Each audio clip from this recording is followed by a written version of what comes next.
Assalamualaikum warahmatullahi wabarakatuh. Kembali lagi bersama saya Novelia Reka, belajar sistem gerak bagian kedua.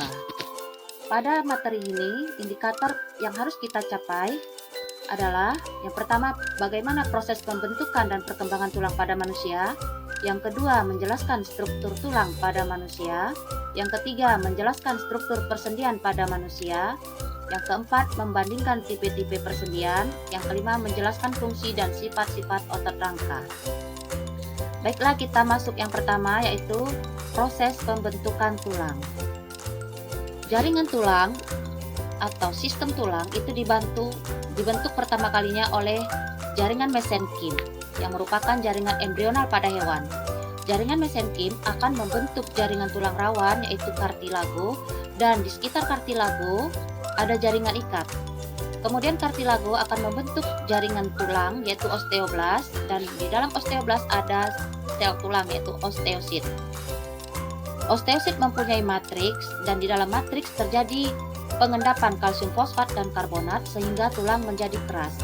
Ossifikasi tulang dimulai dari bagian diafise, epifise, dan cakra epifise.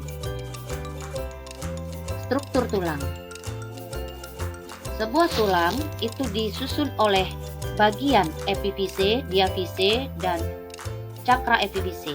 Epifise adalah bagian bonggol tulang yang berisi tulang rawan. Diafise adalah bagian tengah tulang yang berupa tulang pipa atau tulang panjang. Sementara cakra epifise adalah tonjolan di dekat epifisis. Kemudian persendian. Persendian atau artikulasi adalah hubungan dua tulang. Suatu persendian disusun oleh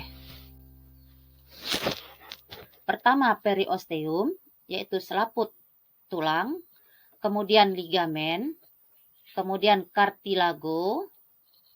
Pada ligamen, persatuan antar tulangnya itu ada minyak sinovial yang berfungsi sebagai pelumas. Minyak sinovial dilindungi oleh membran, yaitu membran sinovial. Persendian berdasarkan gerakannya ada 3. Yang pertama, synarthrosis, artinya sendi mati, tidak memungkinkan adanya gerakan. Contohnya, persendian pada tulang tengkorak. Kedua, amfiartrosis, memungkinkan sedikitnya gerakan. Contohnya, persambungan antar ruas tulang belakang. Yang ketiga, diartrosis, persendian yang memungkinkan gerak bebas. Diartrosis dibagi atas 6 macam. Yang pertama, sendi peluru, itu merupakan gerakan ke segala arah. Contohnya, hubungan antara tulang gelang bahu dengan tulang lengan atas. Sendi engsel, gerakannya hanya satu arah seperti engsel pintu. Misalnya, hubungan tulang pada siku dan lutut. Ketiga, sendi pelana, yaitu yang bergerak ke dua arah seperti orang yang naik kuda di atas pelana. Contohnya, hubungan pergelangan tangan dan tulang ibu jari. Yang keempat, sendi putar. Tulang yang hanya satu dapat berputar mengitari tulang yang lain. Contohnya, hubungan tulang atlas dengan tulang aksis sehingga kepala dapat berputar. Yang kelima, sendi luncur atau geser. Memungkinkan gerakan kiri kanan dan muka belakang. Contohnya, persendian antar tulang-tulang karpal. Yang keenam, sendi elipsoidal. Memungkinkan gerak kiri kanan dan muka belakang. Contohnya, persendian antara tulang radius dan tulang karpal. Kemudian, otot rangka. Fungsi otot adalah sebagai alat gerak aktif, sehingga dia dapat bergerak dengan bebas. Kedua, menopang dan mempertahankan postur tubuh, terutama pada saat duduk dan berdiri.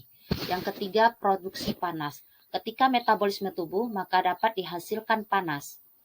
Sifat otot rangka, yaitu kontraktilitas, di mana serabut otot dapat berkontraksi dan meregang.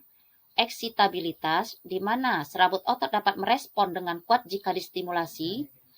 Yang ketiga, ekstensibilitas, di mana mempunyai kemampuan meregang lebih panjang saat relaksasi. Yang keempat, elastisitas, di mana serabut otot dapat kembali ke ukuran semula. Kemudian tugas, silahkan Ananda kerjakan LKPD sistem rangka setelah Ananda mendengarkan video ini. Terima kasih. Assalamualaikum warahmatullahi wabarakatuh.